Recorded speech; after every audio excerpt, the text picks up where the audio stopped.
Please subscribe and press the bell icon for more updates from Sailesh Pandya Bhinash.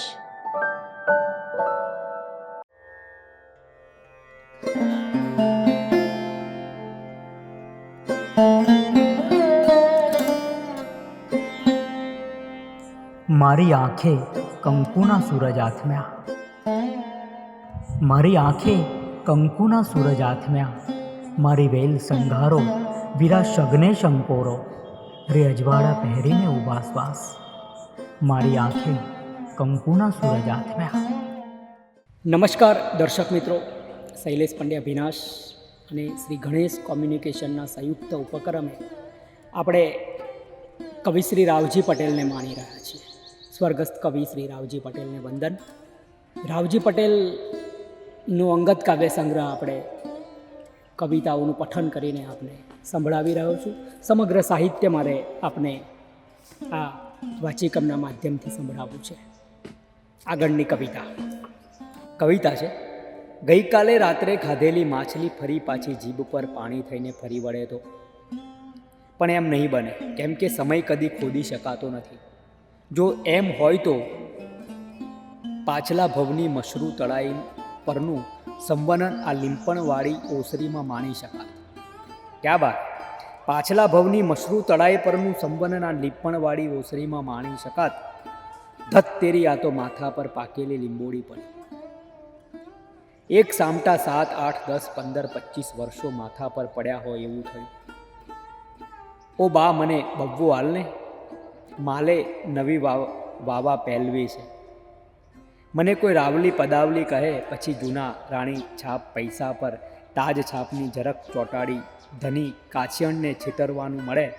રસ્તા પર ગમે તેમ ચાલવાનું મળે, પણ આ માથા પર અસંખ્ય લીંબોડીઓ પડ્યા કરે છે, એનું શું? બાલ મંદિરના છોકરા ઘેર જતા હોય, ટોળું મોરારજી દેસાઈ વિશે ગમે તેમ બોલતું હોય, અને હું ભાવવાચક ક્રિયાપદ જેવો ત્યાંથી પસાર થાઉં, એની અસર પણ કેટલી, કારણ સમય કદી ખોદી શકાતો નથી. કવિતા પૂરી. બીજી કવિતા છે. મારી ધ્રાણનો ડંખ મને લાગ્યો ગયા ભવમાં, હું કયું વૃક્ષ હતો. મારી ધ્રાણનો ડંખ મને લાગ્યો ગયા ભવમાં, હું કયું વૃક્ષ હતો. હું કુંપણ જેવું બોલું ને વાતાવરણનો કાટ ધીરે ધીરે ઉતરતો જાય. ખેડતા ખેડતા હળનો દાંતો અટકી જાય. ચાસમાંથી શ્રી કૃષ્ણ ઉગે અને વાતાવરણનો કાટ ધીરે ધીરે ઉતરતો જાય. જૂના ટેબલ પરનું નકશીકામ મારી કવિતાના અક્ષર, અને એની હું વાટ જોઉં છું, પણ કુંપણના કાન પાસે બેસીને સૂકા તળાવની તિરાડો જેવું ટટડે છે ક્યારની ટીંટોળી. મારી જીભ પરથી સૂકું સૂકું તળાવ શ્રુતિલોગ લગી પહોંચે અને વાતાવરણનો કાટ સમૂળગો ઉતરી જાય.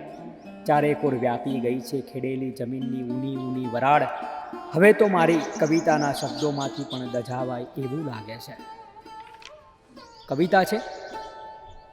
પલંગ પર બેઠો બેઠો કવિતા લખું છું ને આવું કેમ થાય છે. તમાકુના પાન પર તડકો બેસે એમ મારી પીઠ પાછળ લીમડાની ડાળ હોય એવું લાગે છે.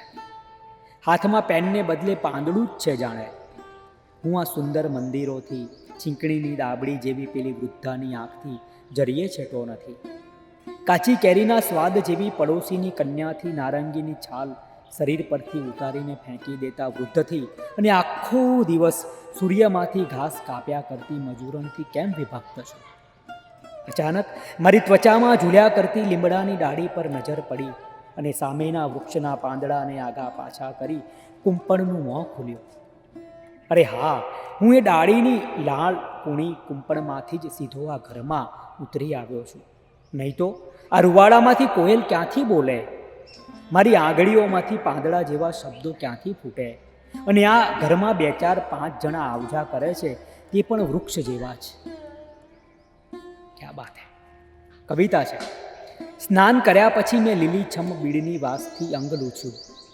સિસોટી મારી કે બારીમાંથી ઠેકી આવી ગાયો. સિંઘડીઓ પર સવારનો કૂણો સૂર્ય લઈને ઠેકી આવી ભેંસો.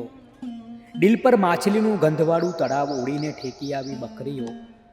ઢેફાડી સીમ નિર્જન રસ્તા સૂના ચરા, એક મોરનું પીંછું આંખમાં ભરી ઠેકી આવ્યો હું ઘરમાં ગુમરાતો વંટોળ. ક્યાં બાત હે. કવિતા છે. ઢીંચણ પર માખી બેઠીને મને રડવું આવ્યું. આમ આપણા ઢીંચણ પર માખી બેસે તો આપણે ઉડાડીએ, પણ કવિને કવિતા આવે છે. કેટલી અદ્ભુત કવિતા પાછી. ઢીંચણ પર માખી બેઠીને મને રડવું આવ્યું, હેતુ કેટલા બધા વર્ષો પછી પાછી આવી. મારા ઢીંચણ કૂવાના ટોડલા જેવા સૂકા ભટ્ટ, મારા ઢીંચણ કૂવાના ટોડલા જેવા સૂકા ભટ્ટ, એની પર કોઈનો સ્પર્શ થતો નહોતો. ચરામાં દર્ભ ઉગતો સુકાઈ જતો, તૃણ તૃણ થઈ ઉડી જતો, ઝાડ પર બાચકો પોપટ બેસતા અને ખરી જતા, પણ મારા ઢીંચણ તો સાવ ઊંડી વાવ જેવા ખાલી ખાલી. આજે ઢીંચણ પર દિવાળી બેઠી છે. મને થાય છે ચોકની માટીમાં રગડ પગડ આડોટું, પણ હેતુ કેટલા બધા વર્ષો પછી પાછી આવી. આજે કામ બામ નથી કરવું, માખી ઉડી જશે તે પછી હું મારા ઢીંચણને ચબ્બક ચબ્બક ધાવીશ. બગીચામાંથી સૂર્યમુખીનું ફૂલ ચૂંટીને એના પર મૂકીશ. આ પૃથ્વી પરની એક માખીને પણ મારો ઢીંચણ મીઠો લાગે, પછી મને કેમ રડવું ના આવે.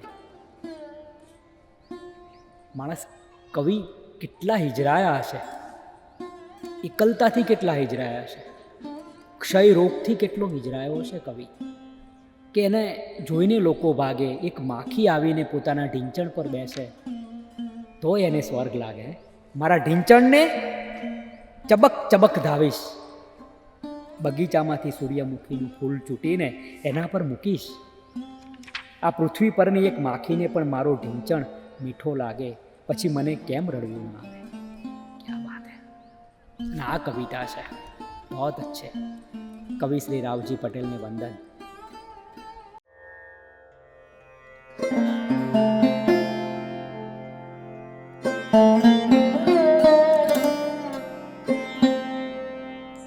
મારી આંખે કંકુના સૂરજ આથમ્યા, મારી આંખે કંકુના સૂરજ આથમ્યા, મારી વેલ સંઘારો વીરા શગને શંકોરો, રે અજવાળા પહેરીને ઉભાસવાસ.